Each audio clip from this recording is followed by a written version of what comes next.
आयुष के पापा के लिए लाई थी ये, सिकुड़कर आयुष के नाप का हो गया है। हमारी खूबसूरत साड़ी का तो रंग ही उड़ा दिया। इसीलिए अपनाए सही डिटर्जेंट, 2 डाला का एडवांस फॉर्मूला जो दे कपड़ों को नई चमक और साथ ही सिकुड़ने से बचाए, चले ज्यादा और पैसे बचाए। इसीलिए अब से जो धोए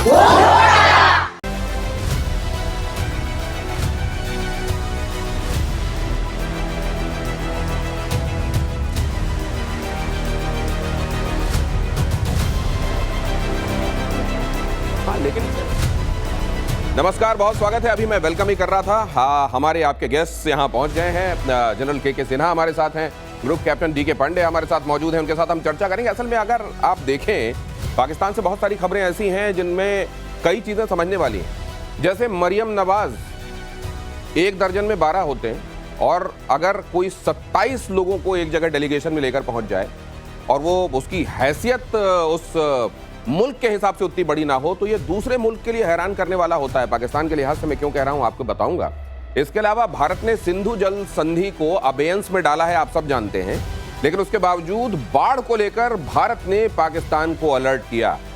भारत ह्यूमैनिटेरियन, इंसानियत के तकाजे के तहत अपनी जिम्मेदारियां निभाना नहीं भूलता, लेकिन क्या पाकिस्तान के साथ ऐसा बर्ताव और किया जाना चाहिए? क्या हमको उधर ह्यूमैनिटेरियन अप्रोच लेकर चलना चाहिए? ये भी हम सब सोच रहे हैं, इस पर भी चर्चा होगी। लेकिन पहले ये खबर देखिए। मरियम नवाज ने कराई पाकिस्तान की घनघोर बेइज्जती। 27 लोगों का दल लेकर जापान पहुंचे। मैराथन प्रतिनिधिमंडल, इतना बड़ा मेहमत प्रतिनिधिमंडल देखकर जापान हैरान। लोगों ने टैक्स का पैसा उड़ाने का आरोप लगाया। अब मरियम नवाज, मुझे ऐसा लगता है कि उनको भी लगता होगा कि अगर मुनीर अपनी धमक इस समय दिखाने में लगे हुए हैं, शहबाज शरीफ अपना रौला जलवा दिखाने में लगे हुए हैं, तो वो भी किसी से कम तो है नहीं, उसी परिवार से आती हैं। नवाज शरीफ, शहबाज शरीफ, मरियम नवाज, अब उनको भी ये लगता होगा कि मेरे बारे में भी थोड़ा कम से कम दुनिया को जानना चाहिए कि मैं भी कितना रसूख रखती हूँ पाकिस्तान में। असल में डेलीगेशन को लेकर दूसरे देश को बताया जाता है कि हम कितना बड़ा डेलीगेशन लेकर आ रहे हैं। दूसरे अपने देश में भी उस व्यक्ति के रसूख के हिसाब से ये तय होता है, उसके कद, उसकी पोजीशन, उसके डेजिग्नेशन के हिसाब से तय होता है कि वो कितना बड़ा प्रतिनिधिमंडल लेकर जाएगा। मरियम नवाज इतना बड़ा प्रतिनिधिमंडल लेकर क्यों चली गई कि जापान मुंह बाय देखता रह गया कि ऐसे कैसे आ गए? जनरल सिन्हा, ये इसमें होता तो यही होगा ना कि सब चीज़ें तय होती होंगी, दूसरे मुल्क को भी बताया जाता होगा। देखिए, आप जब जाते हैं जापान ऐसे कंट्री में और 27 लोगों को लेके चले जाते हैं, और उनको ये वहाँ पर तो ये चल रहा था वर्ल्ड ट्रेड सेंटर का एक उन्होंने मेला लगाया हुआ है, उसमें पहुँची। और वहाँ पर क्या है, जनरली आप उनके साथ व्यापार करेंगे, खोलेंगे अपने को। पाकिस्तान ऐसे देश में जहाँ पर भी कुछ भी नहीं है, तो लोगों को आश्चर्यचकित होना और वहाँ के लोगों को ये कहना कि आप पैसा उड़ा रहे हैं, एब्सोल्युटली बनता है। पैसे के लिए मुताज है, दाने दाने के मुताज है, और वहाँ जा रहे हैं कि वर्ल्ड जो मेला लगा है, हाँ, उसके अंदर में ट्रेड में आप जा रहे हैं। क्या ट्रेडिंग करेंगे आप, हमें बताइए। अदर देन जो कहते हैं टेररिज्म, वो कर सकते हैं। इनके पास कुछ बच्चे पुचे आर्म्स एम्यूनिशन। मुझे दूसरी बात लगती है सर जी, अगर असीम मुनीर जाते हैं कोलंबो और वहाँ बहुत बड़ी जगह पर रुकते हैं, मार उनमें तामझाम में खर्च होता है, तो वहाँ तो ये होड़ भी लगी हुई है ना। ठीक है, आवाम दाने दाने को मोहताज है, लेकिन ये लोग जो हैं, ये जो हुक्मरान है या ये जो फौज है, पांडे सर, एक चीज़ मैं बता दूं, ये दौरा इसलिए नहीं कि पैसे खराब हुए। देखिए, जापान को में गई क्रिकेट क्यों हुई, 3 बातें बहुत महत्वपूर्ण। हाँ। ये क्या है, चीफ मिनिस्टर हैं पंजाब की। हाँ। तो आप एक राज्य का दल लेके जा रहे हैं, नंबर 1। आप इन जो 27 लोगों के सामने बैठे, कितने जापानी बैठे? 2 जापानी बैठे। क्योंकि आपकी नेशनल टीम हो तो बात अलग है। तीसरी बात कि जहाँ ये गई, वहाँ पर जैसे यहाँ पर इनको एक क्लासरूम में एड्रेस करना था, उसमें आधी क्लास में गायब हो गए क्योंकि नोबडी वाज शोइंग इंटरेस्ट। साथ में इन्होंने अपने पोस्टर्स पीछे लगवा दिए। और कहा जा रहा है कि 27 तो ऑफिशियली थे, टोटल 200 लोग गए हैं। सारे परिवार के लोग हैं। मुझे लगता है कि आओ चलो आओ तुमको जापान घुमा के लाएं वाला हिसाब कर दिया इन्होंने। और ये है मुख्यमंत्री और वहां का प्रधानमंत्री भी जाता। अगर शहबाज शरीफ भी जाते तो शायद इतना बड़ा डेलीगेशन लेकर ना जाते। इधर से 27, उधर टेबल से 2 बैठे हुए। आप समझ लीजिए जापान कितनी इज्जत दे रहा है। अगली खबर देखिए। बांग्लादेश में पाकिस्तान के खिलाफ गदर, पाकिस्तान के विदेश मंत्री के खिलाफ विरोध। ढाका में पाकिस्तान के खिलाफ सड़क पर जनता। 1971 नरसंहार केस में माफी की मांग। अब ये बांग्लादेश कभी समझ में नहीं आ रहा है। बांग्लादेश कभी क्लियर ही नहीं कर पाया उसको करना क्या है। एक समय यह लगा था कि शायद पाकिस्तान के साथ रहते हुए उसकी सांसें घुट रही हैं, भारत की तरफ उसने मदद का हाथ बढ़ाया था, भारत ने खुद एट्रिशन झेला लेकिन बांग्लादेश को आजाद कराया। अब ठीक है, 1971 वाली वो बातें भी याद आ रही हैं, बहुत सारी चीजें ऐसी भी हैं जो पाकिस्तान को लेकर उसको गवारा नहीं है, लेकिन फिर वो रवैया क्यों दिखाई देता है जहां हिंदुओं के ऊपर अत्याचार होता है, हिंदुओं की मॉब लिंचिंग की जाती है, हिंदुओं की महिलाओं के साथ अनाचार दुराचार किए जाते हैं, और फिर यहाँ पर ये जो है, ये खबर तो आप देख ही रहे हैं, ये कंफ्यूज्ड कंट्री है क्या सर?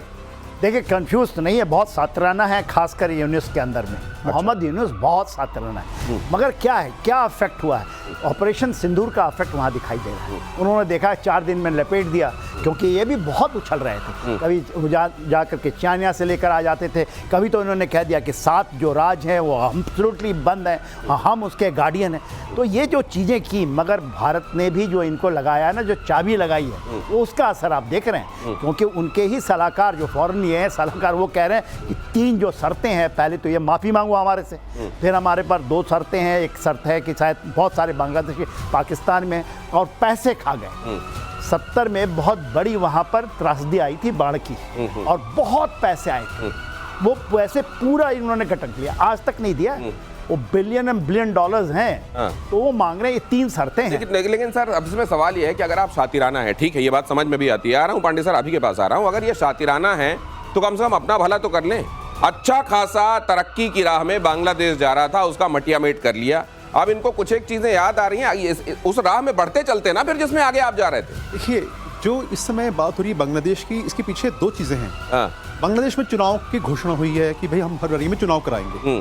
अब प्रयास ये हो रहा है कि कौन वापस सत्ता में आए। पाकिस्तान चाहता है कि उसके पिट्ठू वहाँ पर आए, और ये वहाँ के जो लोग हैं, यूनुस साहब ने पार्टी लॉन्च की है, जहाँ तक मुझे याद आ रहा है, NAC है शायद पार्टी का नाम, वो चाहते हैं वो आए।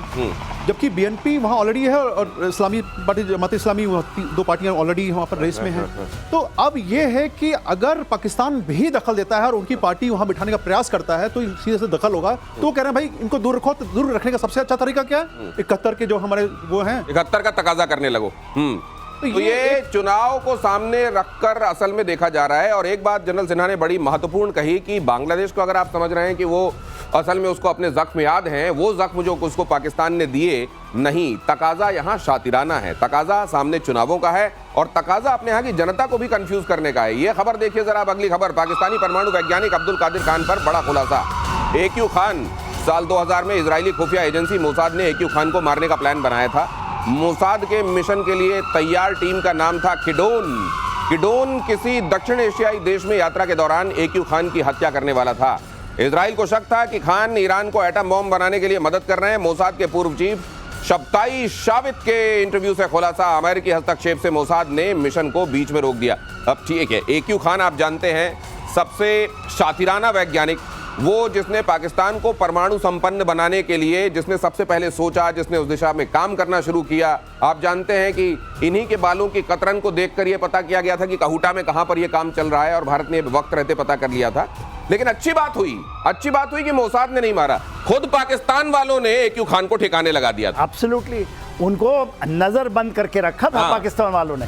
और ये देखिए, ये भारत से गए थे 52 में, पूरी फैमिली लेके गए, और क्या किया वहां जा करके, ये नीदरलैंड गए, वहां से चोरी करके ले आए, पूरी की पूरी वहां से मैप ले आए कि कैसे इनरिचमेंट करना है, और पूरी चोरी से उस जो पकड़े गए 2000 के बाद प्रोलिफरेशन के ऊपर में इन्होंने किसको बेचा? ईरान को बेचा, ये नॉर्थ कोरिया को दिया, और इन्होंने बेचा, इवन लीबिया को भी बनाना चाहते हैं परमाणु संपन्न। उसके कारण इनको नज़रबंद किया गया था प्रोलिफरेशन के ऊपर में, और फिर इनको छोड़ा गया। देखिए, पूरी की पूरी एक, वदर उनके पास परमाणु है कि नहीं, उसके एक बहुत बड़ा क्वेश्चन मार्क है। मगर जो AQ खान है, जो कि भारत से भागे थे 52 में, और जा करके पाकिस्तान के ऊपर में ये कहते हैं, उसके वहां तो बोलते हैं ना फादर ऑफ परमाणु, ये तो फादर, इनके नाम पर लैब का नाम रखा गया, इनको वहां के सबसे बड़े हीरो में शुमार किया गया। फिर उसी पाकिस्तान ने इनको जेल में डाला, और जेल में ही रहते रहते ये AQ खान मर गए। यहाँ भोपाल से ताल्लुक रखता था इनका परिवार किसी जमाने में, फिर वहां पर चले गए थे। लेकिन पांडे सर, ये अच्छा हुआ मोसाद ने अपने हाथ गंदे नहीं किए। इससे 2 चीजें सामने आ गई। एक तो पाकिस्तान में जिनको किसी समय में हीरो तस्वुर किया जाता है, उनके साथ किसी और दूसरे समय में क्या किया जाता है, ये दुनिया ने देख लिया। और दूसरा ये भी देख लिया कि AQ खान की कोई निष्ठा पाकिस्तान के साथ नहीं थी, जहां से माल आ रहा था वहां वो टेक्नोलॉजी बेचने के लिए तैयार थे। आपने आखिरी बात कही बिल्कुल शब्दशः वो सही है, क्योंकि देखिए मोसाद को जरूरत क्या है मारने की, इस खान साहब को मारने का मुख्य उद्देश्य था कि उन्होंने जिस प्रकार से लीबिया को, सर ने भी उसका जिक्र किया कि लीबिया को, ईरान को इन्होंने वहाँ पर न्यूक्स बनाने में मदद करने का जो सुझाव दिया और जो नो हाउ शेयर किया, दैट वाज पेनफुल, और उसके लिए चाहता था मोसाद कि इनको समाप्त करें। एक चीज जोड़ो उसमें प्लीज। देखिए वो आज इजराइल इसको मानता है कि कहीं ना कहीं बड़ी गलती हो गई। उन्होंने उस समय अमेरिकन प्रेसिडेंट के कहने पे नहीं किया था, उसने इंश्योर किया था, उस समय ये परवेज मुशर्रफ साहब वहाँ चीफ होते थे कि इसके बाद कोई गलती नहीं होगा। यदि इनको मार देते तो शायद ईरान के पास आज परमाणु के लिए जो अमेरिका को ना ऑपरेशन चलाना पड़ता है, मिडनाइट हैमर नहीं करना पड़ता। तो अच्छा, AQ खान आप जानते हैं, जैसा सर बता रहे थे, ये यूरोप में रहते थे, यूरोप की एक कंट्री में असल में न्यूक्लियर डॉक्यूमेंट को लेकर, हाँ सर, नीदरलैंड्स को, और वहां पर इनको काम यह मिला था, ये थोड़ा सा उसको ट्रांसलेट भी करते थे, तर्जुमानी भी करते थे, उसको कॉपी करने का काम वहां में, उनको ये नहीं मालूम था ये कॉपी करके उस कॉपी के साथ पहुंच जाएंगे पाकिस्तान, वहां पर बम बनाने की प्रक्रिया शुरू कर देंगे, और सिर्फ वहां नहीं, जितने रोग स्टेट तस्वुर किए जाते हैं अमेरिका की तरफ से, उन तमाम जगहों पर ये टेक्नोलॉजी दी जानी शुरू हो जाएगी। वो नॉर्थ कोरिया हो या इधर लीबिया की बात की जा रही है, ईरान हो, बहरहाल अब पछताए होत क्या, तब जो करना था वो कर लेते। लेकिन ये रहस्य उद्घाटन ये तो बताता है कि पाकिस्तान को लेकर इजराइल हमेशा से ये सोचता रहा कि ये जो जगह है यहां पर कुछ चीजों को काबू किया जाना बड़ा आवश्यक है, और पाकिस्तान पर FATF के ग्रे लिस्ट में जाने का खतरा अगली खबर में देखिए। पाकिस्तान वित्त मंत्री मोहम्मद औरंगजेब ने जताई आशंका, कहा बगैर किसी जांच रेगुलेशन के वित्तीय लेन देन हो रहा है।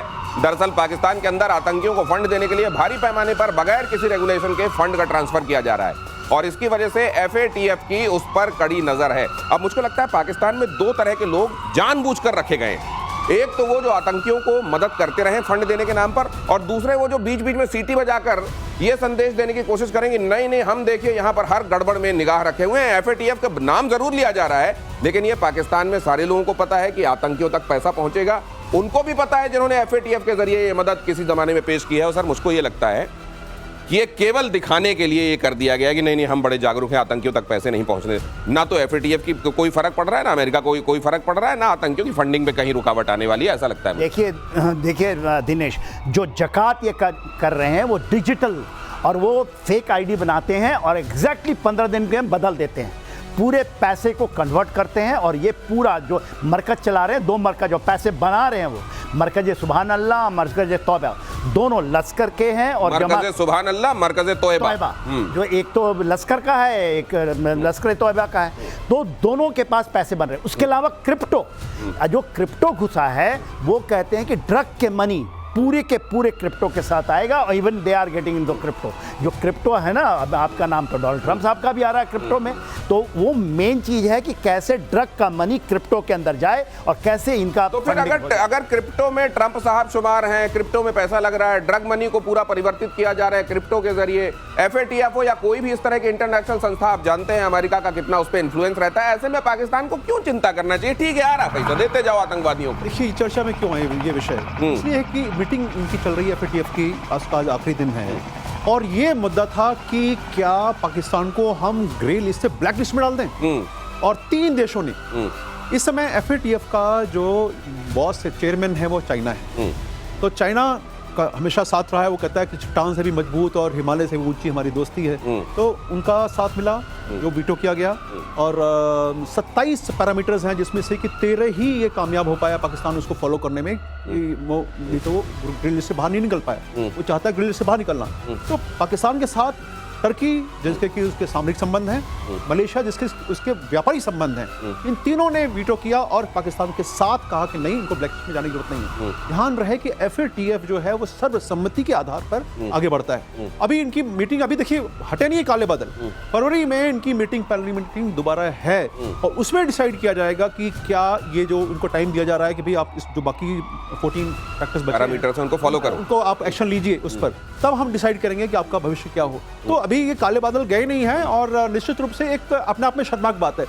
ट्रंप क्या ये देख रहे हैं इस चीज को, वो जो कह रहे हैं कि नहीं ये तो बहुत आतंकवाद के खिलाफ है। सवाल ये है, देखिए चाइना पाल रहा है, चाइना अपना वीटो लगा देता है, उनके यहाँ पर आतंकवादियों के लिए इस तरह से फंडिंग होती रहती है। ट्रंप इस समय बने हुए हैं पाकिस्तान के बड़े हिमायती, वो भी इस तरीके से बचाते रहेंगे। लेकिन सबसे बड़ा सवाल यह है, आतंकवादियों को अगर आज आप पाल रहे हैं तो आज नहीं तो कल ये आग आप तक पहुंचेगी। 9/11 आप झेल चुके हैं ना, उसके बावजूद अगर आप ये कर रहे हैं तो ठीक है, आने वाले दिन आपको मुबारक हो। अगली खबर देखिए, भारतीय एयर डिफेंस सिस्टम IADWS को देखकर चीन परेशान। ग्लोबल टाइम्स ने कहा, असली युद्ध में ताकत का पता चलेगा। भारत ने कल ही किया था integrated air defence weapon system का परीक्षण। स्वदेशी तकनीक से तैयार है integrated air defence weapon system. दुश्मन के फाइटर जेट और ड्रोन को मार गिराने में सक्षम, हाई पावर लेजर हथियार और पलक झपकते ही दुश्मन पर करता है प्रहार। ये जरा इसके बारे में और अच्छे से और विस्तार से समझते हैं और कैसे हमको और ज्यादा मजबूत बनाएगा ये। आपने देखा है कि एयर डिफेंस के मामले में भारत ने किस तरीके से ऑपरेशन सिंदूर के समय अपनी सुपीरियरिटी दुनिया के सामने रखी है। अब इसके आने के बाद क्या फर्क पड़ेगा, डीके पांडे सर? देखिए, बहुत ही महत्वपूर्ण है कि ग्लोबल टाइम्स अगर रिएक्ट कर रहा है, इसका मतलब बात में कुछ दम है। क्या दम है? जो कोई देश नहीं कर पाया, किसी ने भी अपने एयर डिफेंस वेपन सिस्टम में लेजर का प्रयोग नहीं किया था। भारत ने, क्योंकि इजराइल भी जो है अभी वो ट्रायल में चल रहा है, हालांकि कहा जा रहा है कि शायद उन्होंने एक्टिवेट कर दिया है। छोटे आयरन डोम के बाद जो लास्ट लेयर है, 7 लेयर में है इजराइल का एयर डिफेंस सिस्टम। तो ये जो कर दिखाया भारत ने बिना किसी बाहरी मदद के, ये पूरा हतप्रभ हो गया है पूरा विश्व की ये कैसे संभव हुआ।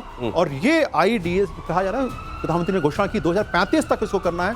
2 साल में जो फर्स्ट टर्म है इसका, 2 साल में जो करना है इनको, जो कुशा प्रोजेक्ट है उसको लागू करना है। और एक हमारा जो सिस्टम बन रहा है S-400 के आधार पर, वो हमारा S-500 है, इनको एक्टिवेट करना है। उसके बाद सेकंड फेज और थर्ड फेज में हम जाएंगे AI और मेजर टेक्नोलॉजी के सहारे हम किस प्रकार से अपने मारक क्षमता को बढ़ा सकते हैं। और भी जो ट्रायल्स हुए हैं इसमें एक साथ 3 टारगेट जो डिस्ट्रॉय किए गए हैं। 2 हाइपरसोनिक UAVs थे, हाइपरसोनिक मतलब क्लोज टू हाइपरसोनिक, और तीसरा था इनका क्वाडकॉप्टर।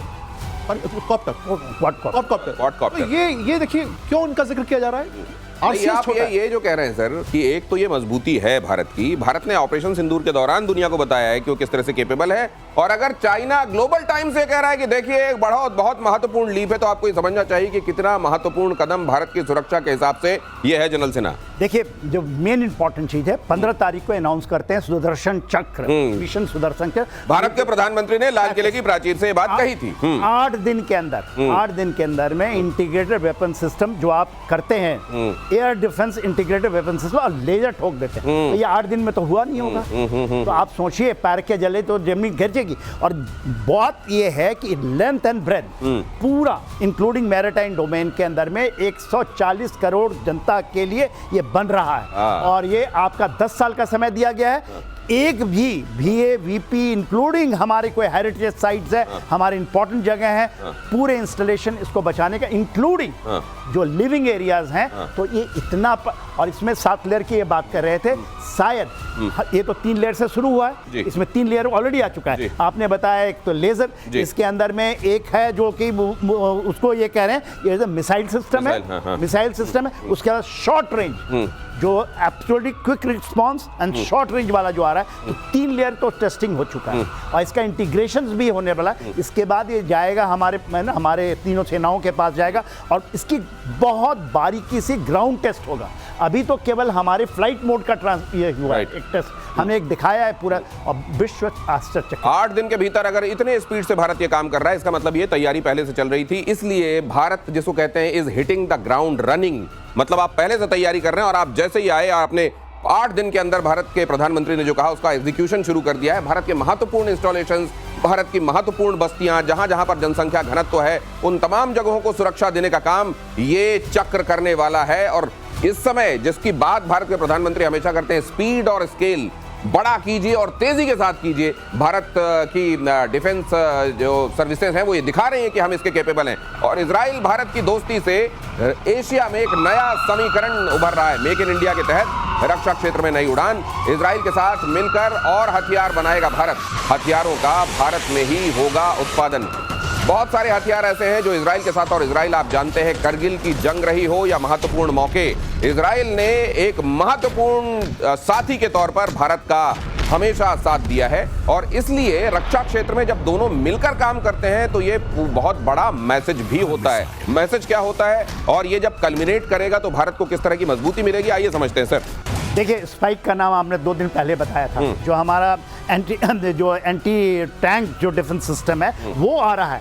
जो स्पाइक के लिए जो हमने लेना था, इसके अलावा देखिए ड्रोन्स के अंदर में सर्चर है, हेरॉन्स हैं, और इसके बाद वो हमें और वो पूरा का पूरा DRDO और वहाँ की जो कंपनियां हैं उसके साथ में मिलके हम भारत में बना रहे हैं। और ट्रांसपोर्ट और टेक्नोलॉजी नहीं है, हम ज्वाइंटली इसको विकसित कर रहे हैं। तो इतना बड़ा इंटीग्रेशन जब आपको मिला है, और ख़ास करके उनके पास कटिंग एज टेक्नोलॉजीज़ हैं, हमारे पास कटिंग एज, हम जो बनाएंगे दोनों यदि मिल जाते हैं तो हम इतनी ज़्यादा निकलेंगे कि जिसके अंदर इसकी तोड़ नहीं रहेगी दुनिया के पास। चाहे वो इंटीग्रेटेड एयर डिफेंस सिस्टम हो, चाहे आपके एंटी टैंक वेपन सिस्टम हो, चाहे आपका AD सिस्टम है, जो चीज़ भी है। वो जो मदद मिलती है पाकिस्तान को सर, चाइना से मिलती है या टर्की से मिलती है, और भारत अपने जिन मित्रों के साथ इस दिशा में काम कर रहा है, कंपैरिजन में आप इसको कैसे देखते हैं? देखिए, मैं एक और चीज़ जोड़ दूं, पहले प्लीज जिक्र किया कि अभी ये चर्चा में क्यों आ रहा है कि इजराइल हमारे साथ, और हम बहुत सारे प्रोजेक्ट चल रहे हैं, छोटे मोटे एक दो नहीं, बहुत प्रोजेक्ट चल रहे हैं। लेकिन अभी जो रैम्पेज मिसाइल के बारे में हमने ऑर्डर प्लेस किया है,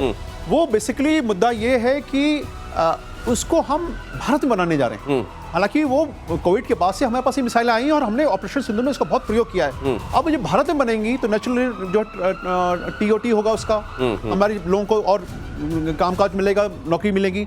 लेकिन क्योंकि इजराइल इसमें डिस्टर्ब है, वहाँ पर हम तैयार करते हैं तो वो सप्लाई चेन प्रभावित है, हमें सबको पता है। तो सप्लाई में हमें देर होती है, लेकिन हमारे पास क्योंकि ऑपरेशन सिंदूर चल रहा है तो इसलिए हमें ज़रूरत है कि मिसाइलें हमारे पास हों। तो ये बहुत महत्वपूर्ण हो जाता है। जहाँ तक बात है कि जिस प्रकार से चाइना को मदद मिल रही है, चाइना और टर्की मदद कर रहे हैं, वो मदद में और इस मदद में अंतर ये है कि भारत इसमें कंधे से कंधा मिला के स्वयं क्रिएट करने का प्रयास कर रहा है। क्योंकि चाइना जो रेडीमेड मसाला दे रहा है और उसको एक टेस्ट बेड की तरह यूज करना चाहता है कि जैसे आपने देखा कि PL-15 और बाकी जो उनके HQ-9, 16 में यूज किए गए, वो चाहता था कि इनका परीक्षण हो, वो पाकिस्तान को दिक्कत करना चाहता है। तो ये बहुत बड़ा फर्क है जब पाकिस्तान को इस तरह का कोई कहीं से कोई देश मदद करता है, जैसे चाइना कर रहा है या टर्की कर रहे हैं, तो असल में वो अपनी मशीनरी दे देता है ना, तो उसके ट्रेनिंग के संदर्भ में उतना काम किया जाता और वही आपको दिखाई देता है। और वहां के लोगों का स्किल तो खैर अपने आप में सवालों में है ही। जब आपका कनेक्शन ही उस धरती से उतना नहीं होगा तो आप केवल दिखावे के लिए कितना वो कर पाएंगे जो असल में अंदर से उभरने वाली चीज होती है। और भारत में इसीलिए आप देखते हैं भारत की सेनाएं इसलिए वो कर पाती हैं क्योंकि यहाँ की मिट्टी उनकी रगों में बहती है। और भारतीय वायुसेना 6 airborne early warning and control विमान खरीदने वाली है। कैबिनेट कमेटी ऑन सिक्योरिटी ने 19,000 करोड़ रुपए के डील को मंजूरी दी है। विमान एयरबस A321 प्लेटफॉर्म पर आधारित होंगे। नेत्र MK2 के नाम से जाना जाएगा इनको। अब ये जो आप देख रहे हैं ये विमान जो हैं अवैक्स, ये भारतीय सेना को, भारतीय वायुसेना को खास तौर से एयर सिचुएशन समझने में मदद करते हैं। कहां पर दुश्मन है, एयर सिचुएशन है किस तरह की और हमको किस तैयारी के साथ जाना चाहिए।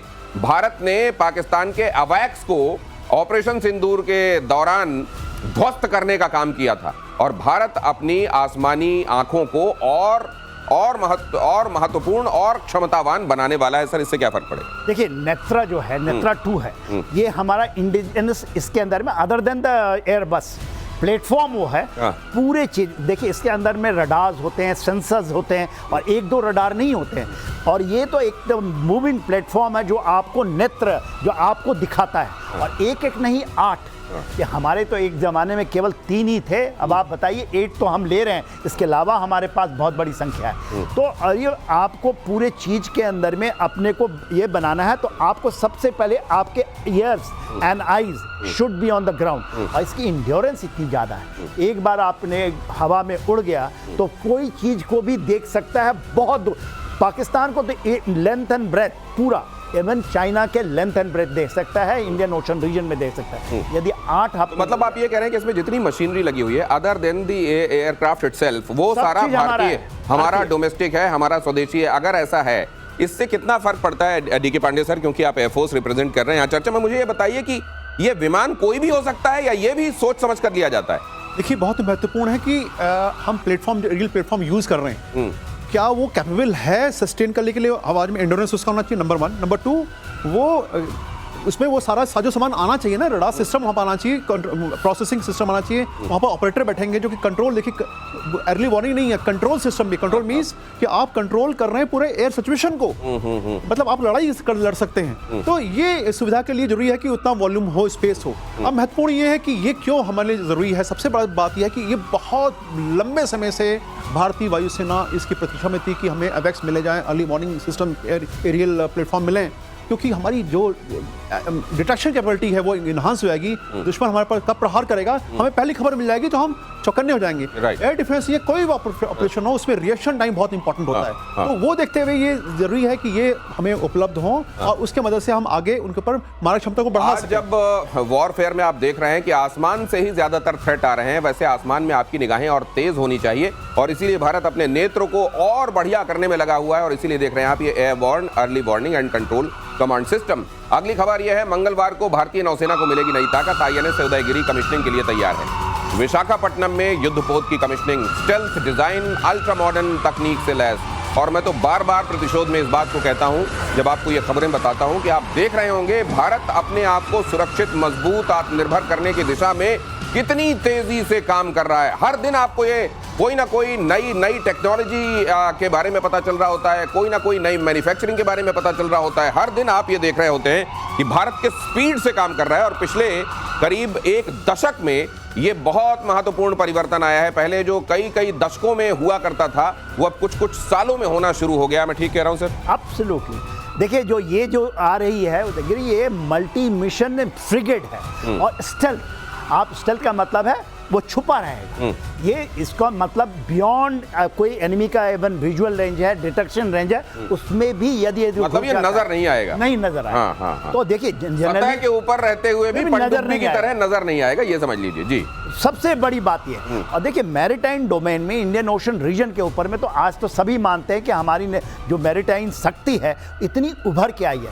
इंडो पैसिफिक में जब ब्लू वाटर नेवी की हम बात करते हैं तो हम वहां भी पहुंच रहे हैं। तो हम स्टेट ऑफ हार्मोज से लेकर स्टेट ऑफ मलाका तक जो कि मेन एरिया है इंडियन ओशन रीजन का, हमारा इतना डोमिनेशन है आज के दिन भी कि इसको भेदना बड़ा मुश्किल है। ये चोक पॉइंट्स हम एब्सोल्युटली अपने कंट्रोल पे रखें। तो ये ब्लू वाटर स्ट्रेंथ जिसको क्रमशः बहुत तेजी के साथ बढ़ाने के लिए भारत काम कर रहा है। स्ट्रेट ऑफ हॉर्मुज को देखिएगा जहां से बहुत ज्यादा व्यापार, खास तौर से तेल ईरान के करीब से जहां से निकलकर पूरे दुनिया को जाता है। और इधर स्ट्रेट ऑफ मलक्का देखिएगा, जो चाइना के इस तरह के एम्बिशंस है पूरी दुनिया में राज करने के, खास तौर से आप देखते हैं समंदर में कब्जा करने के। इन दोनों जगहों पर चेक एंड बैलेंस करने का काम भारतीय नेवी करती है। भारतीय नेवी को किस तरह की ताकत देनी चाहिए, इस पर लगातार काम हो रहा है। और अगली खबर अब आपको दिखाता हूं, यहां देखिए जरा, यमन की राजधानी सना पर एक बार फिर से इजराइल का अटैक। एयर स्ट्राइक में यमन के 2 बिजली प्रोजेक्ट, 1 गैस स्टेशन तबाह। हूती विद्रोहियों की तरफ से हमले के जवाब में अटैक हुआ है। शुक्रवार रात को यमन ने इजराइल पर क्लस्टर बॉम्ब वाली मिसाइलें दागी थी और इस बार तो हूतियों पर ये जो प्रहार हुआ है ये तो कमाल ही हुआ है सर। ये वैसे तो हम देख रहे हैं ये लगातार ही चल रहा है, लेकिन ये तो बड़ा निर्णायक किस्म का हमला है। देखिए हुतीज ने जो अटैक किया, ये हुतीज थोड़ा शांत थे, जबकि उनको जिस प्रकार से इजराइल ने हिजबुल्लाह और हमास और हुती तीनों को एक साथ धुलाई की अच्छी तरह से और लगभग सफाया सा हो गया था। लेकिन ईरान में थोड़ा जब से पिछले 25-30 दिन से जब शांति थोड़ी आई, उन्होंने सपोर्ट करना दोबारा शुरू किया। जब क्लस्टर बॉम्ब से अटैक किया गया तो निश्चित रूप से इसका प्रत्युत्तर आना था और इजराइल ने फिर उसके बाद इनको जो है अच्छा सबक सिखाया कि आप जो है अपनी सीमा में रहें। और जिस प्रकार से वहाँ पर अभी समय का थोड़ा सा तेजी से बदल रहे हैं। इस बात से मैं हैरान हूं कि उस समय लगातार इजराइल अपने मतलब ईरान के प्रॉक्सीज पर भी हमला कर रहा था, ईरान पर भी हमला कर रहा था। इतनी जल्दी ये इनको रिसोर्सेस रिप्लेनिश कैसे हो जाते हैं जनरल सिन्हा? देखिए क्या है ना, बल एंड मंडेब में देखिए जो हमारा ये गल्फ ऑफ एडन है, तो ये जगह है, ये जो ऐसा उसके नीचे में यदि आप देखें तो वहाँ आपके बहुत सारे नेवी हैं, खास करके चाइना की नेवी है, उनकी बेसेस हैं। अब आप इस बेसेस के ऊपर में यदि आप हैं तो ईरान से इवन चाइनीज शिपें जो हैं, मर्चेंट शिप्स हैं, इनको सप्लाई करती है। तो कहते हैं ईरान से आया है, मगर ईरान से नहीं आता, ये चाइनीज हैं जो कि इनको मिलते हैं, स्पेशली एंटी शिप मिसाइल्स जो इन्होंने क्लस्टर बम ये जो मारे हैं, क्योंकि इनको ले जाने के लिए आपकी दूरी 1400 किलोमीटर है। बता दिया आपने कौन है सर इसके पीछे। असल में चाइना इसमें पर्दे के पीछे से अपनी भूमिका निभाता है, केवल ईरान मत सोचिए। और अगली खबर देखिए, ईरान के supreme leader Ayatollah Ali Khamenei का बड़ा दावा, ईरान में सत्ता पलटना चाहता है अमेरिका। इजराइल के हमले के एक दिन बाद ही अमेरिकी एजेंट की यूरोप में सीक्रेट मीटिंग हुई थी। अमेरिका की ईरान में अशांति फैलाने की कोशिश, सत्ता परिवर्तन चाहता है ये इसमें मतलब ये क्या रहस्योद्घाटन है? कोई बहुत बड़ा रहस्योद्घाटन तो नहीं है, ये तो पता ही है सर दुनिया को। पर देखिए अयतुल्ला खुमैनी भी जो छिपे हुए हैं, उन्होंने अपना पूरा का पूरा अधिकार IRGC के 3 कमांडरों को दे चुके हैं। वो कहते हैं कि वो डिसीजन ले सकते हैं, तो इनको भी पता है कि देख he can be knocked of. देखिए केवल ये जिंदा है इसलिए कि रशिया ने वीटो पावर लगा दिया है कि यदि आपने कुछ कर दिया है इनको तो इसीलिए ये जिंदा है। और देखिए वहाँ पर भी लोग जिस तरह से अमेरिका ने किया, जैसे इजराइल किया, वहाँ पर नेशनलिज्म जागा है। जो 12 दिन की लड़ाई हुई, अदरवाइज इनकी सत्ता पलटल ऐसे हो जाती यदि नहीं करते। नहीं, वैसे ये लगा ऑपरेशन राइजिंग लायन के समय कि इजराइल और अमेरिका दोनों एक पेज पे थे सत्ता परिवर्तन को लेकर, लेकिन बाद के दिनों में जब ये जो आखिरी केस के दिन थे राइजिंग लाइन के, जब ये समाप्त हो रहा था, ऐसा लगा कि शायद इसमें कुछ दोनों की तरफ मतांतर आ रहा है। शायद ये अमेरिका नहीं चाह रहा है कि वहां सत्ता परिवर्तन हो, और इधर खामनेई कह रहे हैं कि सत्ता परिवर्तन अमेरिका चाहता है। देखिए बहुत ही वोकल था अमेरिका कि हम कर रहे हैं, लेकिन बाद में जो खबरें आई कि ईरान में जो लोग हैं वहां वो भी चाहते हैं कि सत्ता परिवर्तन हो, क्योंकि वो देख रहे थे पूरे लाइफ उनके डिस्टर्ब है, उनका व्यापार गड़बड़ हो रहा है, व्यापारी वर्ग वो भी मतलब बहुत ज्यादा उनको अंदरूनी रूप से अच्छा। ये खबरें मिल रही थी कि इनको हटाया जाए ताकि शांति हो। हम लड़के बहुत उब गए। मतलब पहले अमेरिका ये सेंस कर रहा था कि क्या अलोकप्रिय है खामनेई और इनको हटाने से क्या वहां के लोग खुश होंगे, लेकिन बाद में उन्होंने सेंस किया कि वहां की जनता ही अभी नहीं चाह रही है कि ऐसा हो, और इसलिए उन्होंने खुद को डिस्टेंस करना शुरू किया। शायद आप ये कह रहे हैं। अगली खबर मैं दिखाता हूं, ईरान के रक्षा मंत्री अजीज नासिर जादेह का खुलासा। ईरान ने कुछ देशों में हथियार फैक्ट्री बनाई है। 12 की जगह 15 दिन जंग चलती तो मिसाइलें रोक नहीं पाता इजराइल, कहा कासिम बसीर ने। मिसाइल चलती तो इजराइल तबाह हो जाता। इजराइल ने अमेरिका की मध्यस्थता से युद्ध विराम की मांग की। अब ये देखिए, ये वन अपमैनशिप मुझे लग रहा है, ये जो होना था वो पूरी दुनिया ने देखा। इजराइल की सुपरमेसी भी देखी, लेकिन जबरदस्त पलटवार ईरान की तरफ से हुआ, ये हम सब ने देखा है। लेकिन अब ये क्या सिर्फ बयान है या वाकई इसमें कुछ सब्सटेंस है, ये जरा एक्सपर्ट बताएं सर प्लीज। देखिए आपको भी पता है कि 12 दिन की लड़ाई हुई थी, जो operation rising lion, in between midnight hammer भी अमेरिका घुस गया। ये कहते हैं 3 दिन और होता तो हम बर्बाद कर देते। लास्ट 2 डेज जो मेन इनका आया था रिट्रीब्यूशन जो हुआ था, इन्होंने मिसाइल से किया था, उनके तल अबीब में किया, और तल में बेन गुरियन एयरक्राफ्ट जो उनका एयरपोर्ट है उसके अंदर। मगर जो क्षति जो पोस्ट डैमेज एनालिसिस से कुछ नहीं ज़्यादा हुआ था। हाँ, इन्होंने भेद तो जरूर दिया था इनके 4 लेयर डिफेंसेस को, मगर ये कहना कि 3 दिन के अंदर हम पूरे नस्ताभूत कर देते, आई थिंक ये सपना देख रहे हैं। केवल मात्र आपको पूरा, आप तो जानते ही हैं 450 किलोमीटर का एक देश है और 150। क्या सर ये साइऑप्स के अलावा, मतलब इजराइल पर एक मनोवैज्ञानिक दबाव बनाने के अलावा, क्या अपने वो देश जो इनको चोरे छुपे या प्रत्यक्ष रूप से मदद दे रहे हैं, उनको भी ये संदेश देने की कोशिश होती है क्या कि हम सुपरमेसी में पीछे नहीं, हमारी मदद से पीछे मत हटना? क्या ये भी है पांडे सर? देखिए ये एक कुछ हद तक कहा जा सकता है, लेकिन महत्वपूर्ण बात ये है कि ये मतलब कुल मिलाकर लबो आप कहें तो ये लकीर पर वो अपना डंडा मारना। हाँ, जब सांप निकल गया तो लकीर पीटने का फायदा क्या? अगली खबर देखिए, नेतन्याहू का गाजा पर टोटल कंट्रोल का आदेश। इजराइल ने गाजा पर हमले तेज किए। इजरायली हमले में 63 लोगों की मौत। बड़े जमीनी हमले की तैयारी में इजराइल। गाजा के सबरा इलाके में घुसे इजरायली टैंक, और इजराइल ने स्पष्ट कर दिया है कि गाजा को अब वो पूरी तरह से हमास से मुक्त करके मानेंगे, और यहाँ पर पूरी तरह उनका अधिकार, उनका एक तरीके से कंट्रोल, नियंत्रण होगा। ये हर दिन मुझको लगता है अभी कम से कम 1-1.5 साल या 6 महीने, आपके हिसाब से कब तक ये खबरें आने वाली हैं इस तरह की? वहां से इन्होंने जो डेट दिया है, डेट आया नहीं है मगर आ रहा है डेट, 7 अक्टूबर का डेट दिया है। 7 October Gaza city will be free from. 7 October. 7 oh, अभी हम लोग अभी सितंबर में ही आए। और 7 अक्टूबर क्यों महत्वपूर्ण है आप जानते हैं? इजराइल पर उस दिन ईरान ने किस तरीके से हमास ने हमला किया था, और यह समझा जाता है कि हमास असल में ईरान के ही शह पर, इशारे पर ये सब करता है इजराइल के साथ। जी, क्योंकि 60,000 तो आपने ले आए रिजर्विस्ट को, 20,000 और हैं, 80,000 के आसपास के बोल रहे हैं ना कि वहां पर खड़े होंगे। पहले आया था 1 लाख, जो आपकी डेंसिटी है ट्रुप की वो बढ़ा दी है अब ये, मगर पर किलोमीटर 273 कह रहे हैं, आपने बताया था अभी 273 के आसपास में, मगर उनमें डिवाइड है। उनके चीफ कहते हैं कि इतने समय में जो आपने लंबा समय दे दिया, 2 महीने से भी 1 महीने से ज्यादा, तो 7 सितंबर होगा, फिर 7 अक्टूबर आएगा, तब तक हम बहुत ज्यादा थक जाएंगे, हमारे ये है मतभेद। फटीक हो जाएगा। फटीक हो जाएगा। Okay. बैटल फटीक कहते हैं उसको। हाँ। बैटल फटीक हो जाएगा। आप कॉर्डन लगा के आप बैठे रहेंगे। राइट। मगर इतने छोटे इलाके में कॉर्डन लगा के बैठना कोई बड़ी बात नहीं है। तो ये दोनों ही चीजें संभव हैं। हो सकता है वैसा जैसा इजराइल अब अपनी डेडलाइन लेकर चल रहा है 7 अक्टूबर वैसा हो जाए, लेकिन साथ में चैलेंजेस भी बहुत सारे हैं। और उधर रशिया के एटमी ठिकाने पर किस तरीके से हमला बोला गया वो देखिए जरा। रशिया के एटमी ठिकाने पर हमला बोला कुर्स्क में। ज़ेलेंस्की की सेना की तरफ से हमला बोला गया। अब अगर आप देखिए, उनका असल में ये स्वतंत्रता दिवस था, 34वां स्वतंत्रता दिवस था ये यूक्रेन का, और उस दिन रशिया के उस इलाके को टारगेट किया गया कुर्स्क में जहां पर परमाणु संयंत्र है। अब ऐसे में आप ये समझ सकते हैं कि अगर वहां पर उस संयंत्र को नुकसान पहुंच जाए तो ना चाहते हुए भी एक तरीके से रेडिएशन फैल जाएगा और एटम बॉम्ब गिराने जैसा ही डैमेज हो जाएगा। सर ये आखिर में ना चाहते हुए भी कहीं एटम रेडिएशन जैसा खतरा तो आपको अंदेशा नहीं है? देखिए, ये तो पूरा ट्राई किया। वहां पर इन्होंने जो ड्रोन मारा था वहां जाकर एक ट्रांसफार्मर में लगा है। मान लीजिए आपके उस डोम पे गिर जाता, क्योंकि वो डोम हार्डन नहीं है। तो उसका जो डोम्स है ना, जो इनका रिएक्टर का, वो बहुत सॉफ्ट है। ज़पोरिज़िया में भी ट्राई किया इन्होंने। तो ज़पोरिज़िया के अंदर में रशियन फोर्सेस है ना, देखिए ये चाहते हैं कि किसी तरह, वो तो पागल हो गए कि नहीं, लेकिन मैं एक चीज और जानना चाहता हूं सर। मान लीजिए कि अभी तो ट्रांसफार्मर लगा, मान लीजिए डीके पांडे सर ये हो ही जाए, लगी जाए, तो फिर वैसे में क्या कहेंगे? ये कह देंगे फॉल्स फ्लैग ऑपरेशन किया, हमने तो मारा नहीं उस जगह पे। ये देखिए, नैरेटिव का ये बहुत बड़ा गंदा गेम है, इसमें कोई शक नहीं। मानवता जो है वो एलिमेंट अब लगभग समाप्त सा हो गया है कि किसी को चिंता नहीं है। बस ये है कि हम किस प्रकार से डोमिनेट करें बैटलफील्ड में, वो रह गया, ताकि हम नेगोशिएशन टेबल पे जाएं और जल्दी से युद्ध समाप्त करें।